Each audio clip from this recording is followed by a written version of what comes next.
Hello guys, what is up, welcome back to study math. তো তোমরা সবাই কেমন আছো? তো আজকে আমরা 712 এডি থেকে 1526 এডি অবধি ইতিহাসের একটা মোস্ট ইম্পর্টেন্ট চ্যাপ্টার সম্বন্ধে পড়বো, ঠিক আছে, যাকে বলা হয় মেডিয়েভাল ইন্ডিয়া বা মধ্যকালীন ভারত। এরপরে আসছে আমাদের মুঘল এজ, তো যেটা আমরা নেক্সট ভিডিওতে কভার করব। তো এখানে মেডিয়েভাল ইন্ডিয়ার পড়ার আগে আমরা একটু পেছনে ফিরে যাই। এখানে কী আছে 712 এডি। 712 এডিতে কী হয়েছিল, মোহাম্মদ বিন কাসিম, যে হচ্ছে আরব থেকে বিলং করে, সে ভারতে আক্রমণ করেছিল এবং তারপরে আক্রমণ করার পর সে সিন্ধ প্রদেশটাকে ক্যাপচার করে নিয়েছিল। তো এটাই কি হচ্ছে ফার্স্ট মুসলিম ইনভেশন, যেটা হচ্ছে ভারতের উপর হয়েছিল। কে করেছিল? মোহাম্মদ বিন কাসিম। এটা একটা ইম্পর্টেন্ট কোশ্চেন, ঠিক আছে, এক্সাম পার্সপেক্টিভে। চলো নেক্সট দেখা যাক। এবার কী করছে, 17 বার ভারতে আক্রমণ করেছে। এটাও একটা ইম্পর্টেন্ট কোশ্চেন, এখানে খুব ইম্পর্টেন্ট পয়েন্টগুলোই দেওয়া আছে। আর এ কী করেছিল, আমাদের সোমনাথ টেম্পলটাকে 1026 এডিতে গুজরাটের সোমনাথ টেম্পলকে এ ধ্বংস করে দিয়েছিল। তো চলো এখান থেকে 712 এডির আমরা এইটুকুটাই জানলাম। এবার 1191 এডিতে ব্যাটেল অফ তরাইন হয়। কার সাথে? পৃথ্বীরাজ চৌহানের সাথে। কার হয়? মোহাম্মদ ঘুরির। তো ফার্স্ট টাইম কী হচ্ছে, পৃথ্বীরাজ চৌহান জিতে যায়। কিন্তু যখন 1192 এডিতে সেকেন্ড টাইম যখন ব্যাটেল অফ পানিপথ হয়, মানে সেকেন্ড ব্যাটেল অফ পানিপথ, এই সময় কি হয়, মোহাম্মদ ঘুরি পৃথ্বীরাজ চৌহানকে হারিয়ে দেয়। আর কি হয়, যে মুসলিম এম্পায়ার ভারতের মধ্যে স্থাপিত করে দেয়। তো এখানে জানা গেল এই দুটো কোশ্চেন ইম্পর্টেন্ট, সম্পূর্ণ একদম ইম্পর্টেন্ট পয়েন্টগুলো নিয়ে নেওয়া। এটা আমার নিজের বানানো নোটস থেকে এটা তৈরি করা আছে পিডিএফ। তো এখানে পুরো ইম্পর্টেন্ট কোশ্চেনই আছে। নেক্সট এবার হচ্ছে দিল্লি সুলতানের কি হচ্ছে, রুল বাই 5 ডিনাস্টি, মানে এখানে টোটাল 5টা বংশ এখানে রাজত্ব করেছে দিল্লির উপর। তো এখানে ফার্স্ট ক্যাপিটাল কী ছিল এটা জেনে নিই, লাহোর। এটাও একটা ইম্পর্টেন্ট পয়েন্ট। এবার তো সবচেয়ে প্রথমে কী আছে এখানে, স্লেভ ডিনাস্টি। স্লেভ ডিনাস্টি মানে দাস বংশ।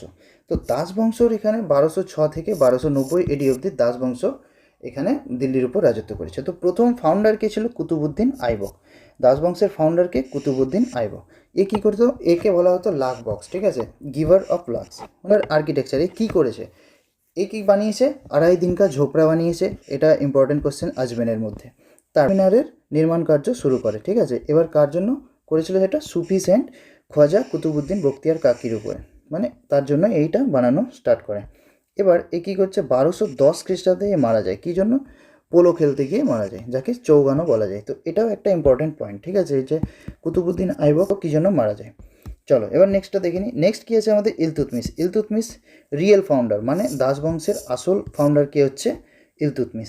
একে কি বলা হতো? একে সুলতানি আজম বলা হতো, সুলতানি আজম। এবার কি হচ্ছে, এ কী করেছিল, চেঙ্গিস খান যেটা হচ্ছে মঙ্গলের লিডার, এর হাত থেকে দিল্লিকে বাঁচিয়েছিল, ঠিক আছে, by refusing completed Qutub Minar construction. মানে এ কী করেছিল, যেটা কুতুবুদ্দিন আইবক যেটা স্টার্ট করেছিল কুতুব মিনার, সেটাকে এ পুরো করেছিল। এবার next, establish Delhi as a capital city. তো ফার্স্ট ক্যাপিটাল কী ছিল, আমরা যা পড়লাম, লাহোর ছিল। এখানে জানতে পেরেছি লাহোর ছিল। এবার তারপরে কী হলো, ইলতুৎমিশ কী করলো, লাহোর থেকে দিল্লিতে ক্যাপিটালকে শিফট করলো। তারপর এ দুটো কয়েন ইন্ট্রোডিউস করেছিল, একটা ছিল তনকা আরেকটা ছিল জিতাল, ঠিক আছে। একটা নাম ছিল তনকা, আরেকটা নাম ছিল জিতাল। তনকাটা কী ছিল, সিলভার কয়েন, আর জিতাল ছিল কপার কয়েন। এবার নেক্সট, ইন্ট্রোডিউস ইকতা সিস্টেম। এ কী করেছিল, ইকতা সিস্টেম ইন্ট্রোডিউস করেছিল। তারপর set up Chalisa, group of Chalis slaves, Turkani Chahalgani. Chahalgani এটাকে বলা হয়, ঠিক আছে। এটাও একটা ইম্পর্টেন্ট, খুব ইম্পর্টেন্ট এইসব কোশ্চেন, সবগুলোই তোমাদের এক্সাম পার্সপেক্টিভে অনেক ইম্পর্টেন্ট। এবার নেক্সট কী আছে, রুকুদ্দিন। রুকুদ্দিন কি 1236-এ আসে, এর তেমন কিছু জানার ব্যাপার নেই। তারপরে দেখা যাক রাজিয়া সুলতানা, ইলতুৎমিশের মেয়ে, যে হচ্ছে 1236 থেকে 40 অবধি রাজত্ব করে। এ হচ্ছে first and only Muslim lady who ever ruled India, মানে এটা হচ্ছে প্রথম একটা মুসলিম লেডি যে ভারতের উপর রাজত্ব করেছে। তারপর রাজিয়া সুলতানার পর বেহরাম শাহ আসে, মাসুদ শাহ আসে, আর নাসিরুদ্দিন মোহাম্মদ আসে। তো এরা 1240 থেকে প্রায় 1265 অবধি তেমন কোনো কিছু করেনি। এরা মানে দিল্লির উপরে রাজত্ব করেছে, বাট দিল্লিটাকে কোনো ইমপ্রুভমেন্ট আনেনি দিল্লিতে। তো এই জন্য এই টেনিয়ারটাই কী বলা হয়, ডার্ক এজ অফ দিল্লি সুলতানেত বলা হয়, ঠিক আছে। এটা একটা ইম্পর্টেন্ট কোয়েশ্চেন। এবার নেক্সট কী আছে, গিয়াসুদ্দিন বলবান। গিয়াসুদ্দিন বলবানের আসল নামটা কি? উলুগ খাঁ। গিয়াসুদ্দিন বলবানের আসল নাম কি? উলুগ খাঁ। নিয়াবতী খুদাই, মানে ডেপুটি অফ গড। এ নিজেকে ভগবানের দূত হিসাবে মনে করতো, ঠিক আছে। তারপর জিলি ইল্লাহি, মানে শ্যাডো অফ গড, ভগবানের ছায়া হিসাবে মানত নিজেকে। তারপর এ ব্লাড অ্যান্ড আয়রন পলিসির উপরে বিশ্বাস করতো। ব্লাড অ্যান্ড আয়রন, এই পয়েন্টটা মোস্ট ইম্পর্টেন্ট, ঠিক আছে, এটা দিতে পারে। এবার নেক্সট কী আছে, এ সিজদা আর পাইবস নামে দুটো প্রথা চালু করেছিল। তো সিজদা মানে কি? প্রস্ট্রেশন। প্রস্ট্রেশন মানে হচ্ছে যে রাজা আছে রাজার সামনে মাথা নত করা, আর পাইবস মানে হচ্ছে পায়ের মধ্যে কিস করা, এই হচ্ছে ব্যাপার। এবার এর দুটো ডিপার্টমেন্ট ছিল, মিলিটারি ডিপার্টমেন্ট যাকে বলা হতো দিওয়ানি আর্জ, আর একটা স্পাই ডিপার্টমেন্ট ছিল যাকে বলা হতো বারিদ। এই দুটো ও চালু করেছিল। এবার এর যখন রাজত্ব চলছিল তখনই একটা পোয়েট ছিল আমির খসরু, প্যারট অফ ইন্ডিয়া যাকে বলা হয় বা তুতি হিন্দ বলা হয়, ঠিক আছে। তারপর এখানে আমাদের বলবান হয়ে গেল। এবার হচ্ছে নতুন একটা ডাইনেস্টি আছে কি 1290 থেকে খিলজি ডাইনেস্টি। তো এবার হচ্ছে খিলজি ডাইনেস্টি কি 1290 থেকে 1320 অবধি রাজত্ব করে। ফাউন্ডার কে ছিল Jalaluddin Khilji. Jalaluddin Khilji founder 1290 থেকে 95 অবধি এ রাজত্ব করে। এবার এ কী করছে, নিউ মুসলিমের এ স্টার্টিং করে, ঠিক আছে, সেটেলড মঙ্গলকে সেটেল করে। এবার এর সময়ে কি আছে, মার্কো পোলো ইতালিয়ান ট্রাভেলার, যে হচ্ছে জালালউদ্দিন খিলজির সময় ভারতে এসেছিল 1292 এডিতে। চলো এবার আগে দেখা যাক আলাউদ্দিন খিলজি। আলাউদ্দিন খিলজি কি হচ্ছে, একে কি বলা হতো, সিকান্দারি শাহী বলা হতো বা আলেকজান্ডার টু বলা হতো একে। তো আলাউদ্দিন খিলজির ব্যাপারে কিছু কিছু ইম্পর্টেন্ট পয়েন্ট যেটা স্কিপ হয়ে গেছিলো আমি সেটা অ্যাড করে দিচ্ছি লাস্টে, ভিডিও লাস্টে। তো আলাউদ্দিন খিলজিকে কী বলা হতো আমরা আরেকবার দেখে নিচ্ছি, সিকান্দারি শাহী বলা হতো আর সিকান্দারি সানি বলা হতো, যাকে আলেকজান্ডার টুও বলা হতো, ঠিক আছে। সে হচ্ছে তার মিলিটারি এক্সপ্যানশন আর অ্যাম্বিশন, মানে সে যে তার এত দৃঢ়াকাঙ্ক্ষা ছিল যে নিজের সাম্রাজ্য বিস্তার নিয়ে এত ইন্টারেস্ট ছিল, তার জন্য একে জানা যায়, ঠিক আছে। এবার এ কী করেছে, বিল্ড করেছে এলাই দরওয়াজা নিয়ার কুতুব মিনার, কুতুব মিনারের পাশে এলাই দরওয়াজা তৈরি করেছে। তারপর এই কিছু কিছু ইম্পর্টেন্ট জিনিস করেছে, introduce rationing system to control market price, মানে রেশন সিস্টেমটাকে চালু করেছে। First time measurement of all land fix the share of state, মানে ল্যান্ড মেজারমেন্টের প্রসেস ফার্স্ট টাইম কে স্টার্ট করেছে, আলাউদ্দিন খিলজি করেছে। তারপর ইন্ট্রোডিউস দাগ হর্স আর হুলিয়া সোলজার, মানে দাগ মানে নিজের ঘোড়াকে চেনার জন্য এই সিস্টেমটা ইন্ট্রোডিউস করে, দাগ বলা হয়। আর নিজের সোলজারদেরকে চেনার জন্য যে ইন্ট্রোডিউস করা সিস্টেম তাকে হুলিয়া বলা হয়। তারপর এর সময়কার মানে আর্মি জেনারেল কে ছিল মালিক কাফুর, যাকে 1000 দিনার বলা হতো, মানে 1000 দিনার দিয়ে তাকে পারচেস করা হয়েছিল বা কিছু সেরকম একটা ব্যাপার আছে। তো এইটুকু পার্টটা বাকি ছিল, আমি এখানে ইনক্লুড করে দিলাম। তো এবার আমরা আগে যাবো অ্যাজ ইউজুয়াল, যেমন আমরা ভিডিওতে তুগলক ডিনাস্টি এখানে কি হচ্ছে 1320 থেকে 1414 অবধি রাজত্ব করেছে। তো ফার্স্ট এখানে কি হচ্ছে গিয়াসউদ্দিন তুগলক, যার সময় হচ্ছে 1320 থেকে 1325। এ হচ্ছে ফাউন্ডার অফ তুগলক ডিনাস্টি। কি ছিল আসল নাম হচ্ছে গাজী মালিক, এটা একটা ইম্পর্টেন্ট কোয়েশ্চেন, গাজী মালিক। এবার হচ্ছে গিয়াসউদ্দিন ইনফ্রাস্ট্রাকচার, সে কী কী বানিয়েছিল, city building, he build Tughlakabad, এ হচ্ছে তুগলকাবাদ শহরটা বানিয়েছিল। তারপর first Sultan to start irrigation work digging canals, মানে হচ্ছে এ হচ্ছে ফার্স্ট হচ্ছে ক্যানাল বানানো স্টার্ট করেছিল, ঠিক আছে। নেক্সট এবার হচ্ছে কি মোহাম্মদ বিন তুগলক, 1325 থেকে 1351, এটা হচ্ছে একটু ইম্পর্টেন্ট কোয়েশ্চেন। এর কি হচ্ছে রিয়েল নাম জুনা খাঁ, এটা হচ্ছে ইম্পর্টেন্ট। নেক্সট হচ্ছে এ হচ্ছে first sultan of Delhi to participate in the public celebration of Holi, এ হচ্ছে প্রথম একটা সুলতান যে হচ্ছে হোলিতে পার্টিসিপেট করেছিল। নেক্সট ক্যাপিটাল ট্রান্সফার, 1387 কী করে transfer capital from Delhi to Devagiri Daulatabad, দেবগিরিতে ট্রান্সফার করেছিল দিল্লি থেকে দেবগিরিতে, কী করেছিল মোহাম্মদ বিন তুগলক। তারপর আবার 1335-এ রিট্রান্সফার ফ্রম দেবগিরি টু দিল্লি, মানে দেবগিরি থেকে দিল্লিতে আবার ট্রান্সফার করে দিয়েছিল। এই যে এখানে দেখতে পাচ্ছ 1335 থেকে 1327।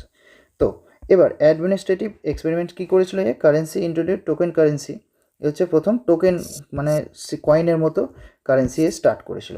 Agriculture set up dedicated agriculture department, এ একটা আলাদা এগ্রিকালচার ডিপার্টমেন্ট বানিয়েছিল, যাকে দিওয়ানি কোহি বলা হতো, ঠিক আছে, অর আমিরি কোহি। এটা একটা ইম্পর্টেন্ট কোয়েশ্চেন, দিওয়ানি কোহি কে স্টার্ট করেছিল, মোহাম্মদ বিন তুগলক।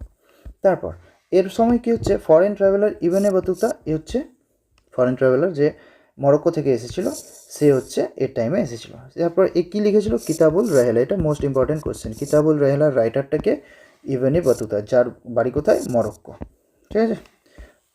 চলো ফিরোজ শাহ তুগলক ডিনাস্টি 1351 থেকে 1388। এ কী করেছে, একে কী বলা হয় আকবর অফ দিল্লি সুলতানেট, একে দিল্লি সুলতানেটের আকবর বলা হয়। এই 4 রকম ট্যাক্স এটা ইন্ট্রোডিউস করেছিল, জিজিয়া ট্যাক্স, খারেজ ট্যাক্স, জাকাত ট্যাক্স আর খামস ট্যাক্স, এই 4টা ট্যাক্স। এই ট্যাক্সের নামগুলো ইম্পর্টেন্ট, এটা দেখে নিতে পারো।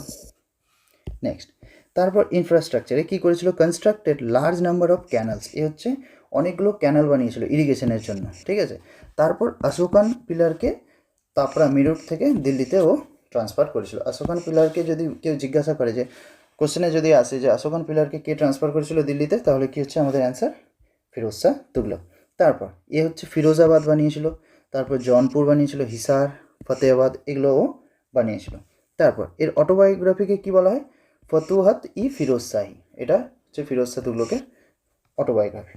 এবার এর হচ্ছে কিছু কিছু ডিপার্টমেন্ট ছিল, যা হচ্ছে মানে এ অনেক ভালো কাজের জন্য, সমাজের জন্য কিছু ভালো কাজ করছিল। যেমন দারুল সাফা ছিল একটা ডিপার্টমেন্ট, যেখানে হচ্ছে ও চ্যারিটেবল হসপিটাল, মানে এ দান করে হসপিটালের জন্য দান করতো, ঠিক আছে। তারপর দিওয়ানি খেরাত হচ্ছে marriage for poor girls and charity, মানে গরিব মেয়েদের বিয়ের জন্য একটা ডিপার্টমেন্ট ছিল যাকে বলা হতো দিওয়ানি খেরাত। এই ডিপার্টমেন্টগুলো ইম্পর্টেন্ট। দারুল সাফাকে ইন্ট্রোডিউস করেছিল, দিওয়ানি খেরাত কে করেছিল, দিওয়ানি বন্দগাঁও কে করেছিল। এই যে দিওয়ানি বন্দগাঁও, এটা হচ্ছে ডিপার্টমেন্ট অফ স্লেভ, মানে দাসদের একটা ডিপার্টমেন্ট, ঠিক আছে। নেক্সট, তাহলে এরপরে কি হচ্ছে লাস্ট, এরপরে তুগলকের বেশি রাজা ছিল না। লাস্ট কি হচ্ছে নাসিরুদ্দিন মোহাম্মদ তুগলক, এই হচ্ছে লাস্ট সুলতান তুগলক বংশের। এর সময় কি হয়, তাইমুরলাং কী করে, ভারতের মধ্যে আক্রমণ করে 1398 এডিতে। তারপর এবার হচ্ছে তুগলকের পর সৈয়দ বংশ। সৈয়দ বংশে দুটো ছিল, একজন খিজির খান, আর লাস্ট সুলতান কী আছে আলাউদ্দিন আলম শাহ। এগুলো জানার বেশি ইম্পর্টেন্ট নাই, কারণ এদের মধ্যে তেমন কিছু জানার মতো নাই। নেক্সট হচ্ছে কি লোদি ডাইনাস্টি। লোদি ডাইনাস্টির ফার্স্ট আফগান ডাইনাস্টি, ঠিক আছে, first Afghan dynasty in India. Founder কি আছে বেহলুল লোদি, ইন্ট্রোডিউস বাহলুলি কয়েন, বাহলুল সিক্কা যে বলে, এটা কে ইন্ট্রোডিউস করেছিল? বেহলুল লোদি। নেক্সট কি আছে সিকান্দার লোদি। সিকান্দার লোদি 1498 থেকে 1514 অবধি রাজত্ব করে। এ কী হচ্ছে আগ্রা সিটিটাকে ফাউন্ড করে আর এটাকে নিজের ক্যাপিটাল করে। তাহলে এখানে যদি বলা যায় দিল্লি থেকে আগ্রা কে করেছিল, তাহলে কে করেছিল? সিকান্দার লোদি করেছিল। নেক্সট কি আছে, এর নাম কি ছিল? গুলরুখি একে বলা হতো। মেজারমেন্ট গজ ই সিকান্দারি, গজ ই সিকান্দারি মানে একটা এর মেজারমেন্টের জন্য একটা নাম দিয়েছিল, ঠিক আছে, জমি টমির মেজারমেন্ট করার জন্য। তারপর এর সময় কী ছিল? ভাস্কো দা গামা এর কন্টেম্পোরারি ছিল, came to Calicut. Vasco da Gama এর টাইমেই কালিকটে এসেছিল 1498 এডিতে, ঠিক আছে। কার সময়? সিকান্দার লোদির সময়। এবার নেক্সট ইব্রাহিম লোদি। ইব্রাহিম লোদি হচ্ছে লাস্ট সুলতান অফ দিল্লি সুলতানের, মানে দিল্লি রাজবংশের শেষ সুলতান হচ্ছে ইব্রাহিম লোদি। এর সময় কি হচ্ছে Daulat Khan Lodi, governor of Punjab, invited Babur to attack. বাবরকে ইনভাইট করেছিল ইব্রাহিম লোদির উপর অ্যাটাক করার জন্য। তারপর ইব্রাহিম লোদি ভার্সেস বাবর একটা যুদ্ধ হয়। এই যুদ্ধটার নাম সবাই জানে, ফার্স্ট ব্যাটেল অফ পানিপথ, যেখানে ইব্রাহিম লোদি হেরে যায় আর বাবর এসে নিয়ে মুঘল সাম্রাজ্যের এখানে স্টার্টিং করে দেয়, ঠিক আছে। Ibrahim Lodi defeated, end of Delhi সুলতানের, স্টার্ট অফ মুঘল এম্পায়ার। তো আই হোপ কি এই যে ছোট্ট একটা ভিডিওর মধ্যে আমরা এত কিছু ডিটেলস পেয়ে গেলাম। এখানে আমি কোনো এমসিকিউ কোশ্চেন করালাম না, বাট ঠিক মতো যদি দেখো এখানে আমি থিওরির মধ্যে অনেকগুলো কোশ্চেন এখানে করিয়ে দিয়েছি। তো এখানে একটু আরও কিছু ইম্পর্টেন্ট পয়েন্টগুলো দেখে নিই। এখানে পাবলিক ওয়ার্ক ডিপার্টমেন্ট ছিল, যাকে কী হতো ফিরোজ শাহ তুগলক এস্টাবলিশ করেছিল। যেমন কী ছিল নামগুলো? সার্ভ হচ্ছে tax levied on irrigation tax. যদি বলে ইরিগেশন ট্যাক্সের যে ডিপার্টমেন্ট ছিল তার নামটা কি, তাহলে সার্ভ। দিওয়ানি রিসালাত, এটা কি হচ্ছে রিলিজিয়াস ম্যাটারের উপরে এই ডিপার্টমেন্টটা ছিল। তারপর দিওয়ানি ইনসা, স্টেট করেসপন্ডেন্স, রাজ্য ডিপেন্ডেন্ট ব্যাপারে এইটা ছিল, ডিপার্টমেন্টটা ছিল। তারপর দিওয়ানি উইজারত কি আছে? ফাইন্যান্স ডিপার্টমেন্টের উপরে ছিল। তো আই হোপ এই ছোট্ট একটা ভিডিওতে আমরা 14-15টা স্লাইডের মধ্যে যে যতটা জানলাম মেডিভেল ইন্ডিয়ার ব্যাপারে, তা তোমাদের এক্সামের জন্য একদম মোস্ট ইম্পর্টেন্ট, ঠিক আছে। এখানে একটু মিসিং হচ্ছে